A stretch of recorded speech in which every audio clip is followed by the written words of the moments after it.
so you can play. Matthew here from MiniWarGaming.com, and this is the next video in the series of me giving you my initial impressions of 7th edition 40K and a bit of a review as well. We've talked about a lot of stuff. We're nearing the end of this series. This is video 7 of 8. And yeah, I gotta get a drink of water because I did these all in a row. If you couldn't tell, same shirt. Didn't just wear the same shirt to work 7 days in a row or 8 days in a row. So getting a little parched here. Anyways, this video we're going to talk about missions. But before we talk about that, don't forget, oh, this is getting so heavy. Oh, you can win this. There's actually 2 of these you can win. You can only win one of them. But you win one of them by being a vault member. We're going to randomly choose a vault member sometime in June. Whether you're a trial member or not, you are eligible. And the other one you could win by following the instructions in the video description below. And this is the thing, this is the 40K video. You should know by now if you've been watching this series. Unless you jump to this video. It's cool. It's got all the new 40K stuff. So, missions. This is the other big area of change, which I love. I love when they introduce more types of missions, even if they're totally bogus and they're not balanced at all, which I don't know if these ones are. We'll see. But this one is really dynamic and a little confusing at first when you first read it, but then once you read it more, you realize that it's just very wordy for what it does.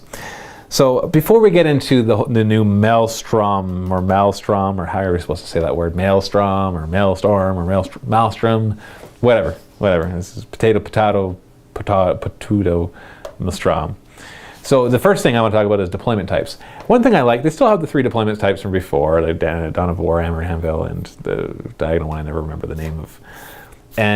But now it's interesting. They actually said something first. When it comes to deployment, they're like, just deploy however you want. Agree with your opponent beforehand and start deploying. We suggest that you draw a line and you stay 12 inches away from it on either side. But that's a subtle thing that they said that can make all the difference for playing the game. Because it'll break people out of the mindset that they have to do it the way the rulebook says. Because now the rulebook says do it however you want, therefore to do it the way the rulebook says, you do it however you want. Instead of doing the one of the 3. And I'm sure we're still going to be the majority of the time using the 3 default ones because they're good. You know, 12 inches on either side, that's good deployment. Or if you do it this way, that's cool. Or it's diagonal, which is annoying, but it's cool. Instead of being like, well, we're going to draw the line like way on the side. Like let's say this is the board, and I'm going to draw the line up here, so you get to deploy with 1 inch, and I get like the rest of the board. Maybe you want to do that. Maybe it's like some sort of ambush or something, and you just do whatever you want. It even gives you leeway to have whoever you want to go first. So it doesn't even say that whoever deploys first goes first. It just says usually whoever deploys first would go first because it gives them the disadvantage of having to deploy first. And then it says, or you can just, if you don't agree, you can just use one of the random deployment types, which is rolling a D3 and choosing one of the typical ones. Once again, I think that combine that with Unbound, it allows you to basically have permission from Games Workshop to play 40K however you want. You might think, well, I don't need their permission, and that is totally true. Heck, we've been doing it in our narrative campaigns, but there's something nice about playing it in a legitimate way. It just feels legitimate. That you didn't just make stuff up and then the game was ruined because you made stuff up. So if there's unbalance, you can blame the creators rather than yourself.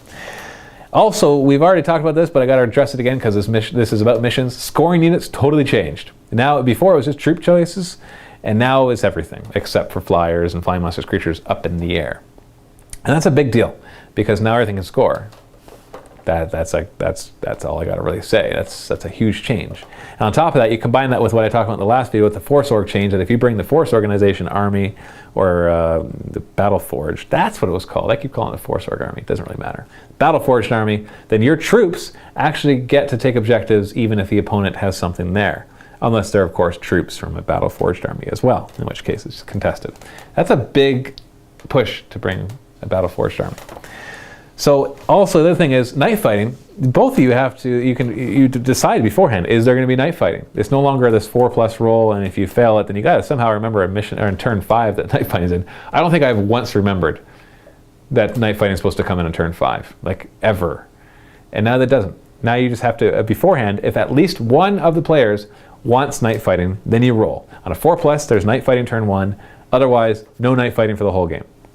Of course, you can make up your own rules and have it come in turn 5 if you want, but official rules have been simplified, which I like. Furthermore, night fighting is no longer this convoluted. You can't see further than 36 inches away, and if you're within 12 to 24 inches away, then you have stealth. If you're 24 to 36 inches, you got shrouded. If you're closer than 12 inches, you don't have either. They do not stack, and there's one in the other, and so you already have stealth, and you get shrouded. If something with if a barrage fires further than 36 inches, do they get shrouded or stealth? Doesn't matter. All that confusion is gone. Now night fighting just says everybody has stealth. The end. That's it. Nice and simple. Not as powerful as it used to be, which, you know, well, what are you going to do? In fact, actually, I can't complain with the Tyranid army with my Venom Throat, which gives everybody shrouded. It means if night fighting's on, everybody automatically is going to get a +3 to their cover save, which is pretty freaking awesome, I have to say. So night fighting, much simpler. But let's go to the thing that is the biggest change, which is the new Maelstrom. I don't know what I was supposed to say for that. Maybe I should have looked it up and got to, no, but I don't have time for that. The new mission objectives. Basically, you have your 6 Eternal War missions, which are the ones from 6th edition. They haven't really changed, except that scoring units have changed, which is going to make them feel very different. But overall, they haven't changed. Then you have these 6 new mission types, which are really just one new mission type, which is this dynamic tactical objective mission, which I find really cool, and I really look forward to trying out in some battle reports. The way it works is you get 6 objectives. If you win this huge prize, it actually comes with these. So you have to number them from 1 to 6. It actually matters which one it is. And then you have a deck of cards, which you get if you have this. If you don't have the deck of cards, you can still do it. The chart is in the rule book. But it's nice with the cards because in the rule book, when you're generating random objectives, you have to roll a d6, which is you roll 2 d6s and you refer to a chart like 1 6 is 16 kind of thing. But if you have the deck, you can just shuffle the cards and pick the next one. So how does this work? Well, every mission will tell you, this is why I say all 6 of the missions are pretty much the same. Pretty much they're all like this. You each start off with a set of objectives, and each turn you generate more, usually. And you have some opportunities to discard some as well. And then there's the tactical warlord traits that allow you to maneuver around those even more. For example, let's look at these right from the beginning. Secure objective number 1. So if you draw this one, your opponent won't have it, so only you will have it. So basically, score 1 victory point if you control objective marker 1 at the end of your turn. Well, there's 6 of these. 1 for 1, 2, 3, 4, 5, and 6. So that turn, you need to achieve this objective. It's no longer like at the end of the game we worry about objectives. Now it's throughout the game. And then we have things like, hold on. We have, yeah, that's the same one. There we go. We have sorry, these are for some reason the same. There we go. Ascendancy. Score D3 victory points if you control any 3 objective markers at the end of your turn. And these are, you can combine these if you have more than one of these. Blood and Guts. Score 1 victory point if an enemy unit was completely destroyed during the assault phase of your turn.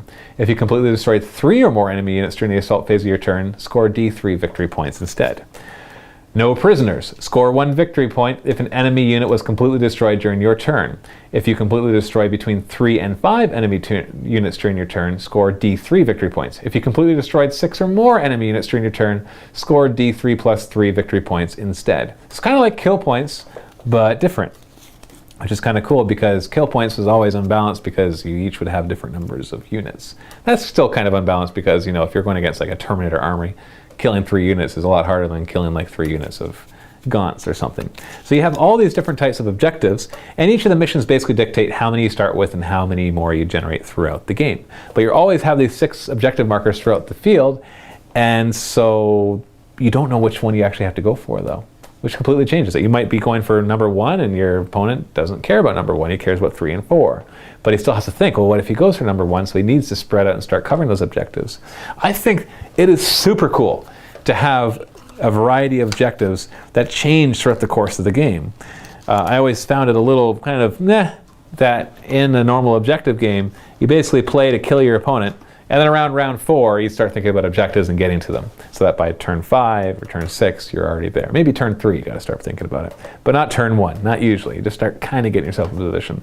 Now, it's right from the beginning. You don't just hold that one unit in reserve of troops just so you can jump in and grab an objective by turn 5. You actually need to start thinking about stuff right from the beginning, which I think is cool and gives us more ways to play the game, which is only a good thing. Are these missions balanced? No idea. Haven't played them at all yet. Certain armies are probably going to have a better time scoring than other armies. But I think, just my gut feeling is these missions are going to eliminate a lot of the I'm just going to kill your army and win. Unless I didn't read if you still win if you wipe out your opponent, in which case you'd be like, I'm just going to bring 15 Riptides and just going to clean you off the table before turn 5 and then we won't have to really worry about it. But we'll have to see. And I think it will be interesting, though. I think it's gonna make the game much more dynamic, and just give us more ways to play, which is always a good thing. So we're gonna do one more video covering all of the random stuff, all of the special rules that have been changed. A lot of them haven't been changed, but a few of them have been changed. Some of them subtly, and some of them not so subtly. So let's take a look at that in our next video. Thanks for watching this. This is Matthew from MiniWarGaming. Happy wargaming. We work so you can play.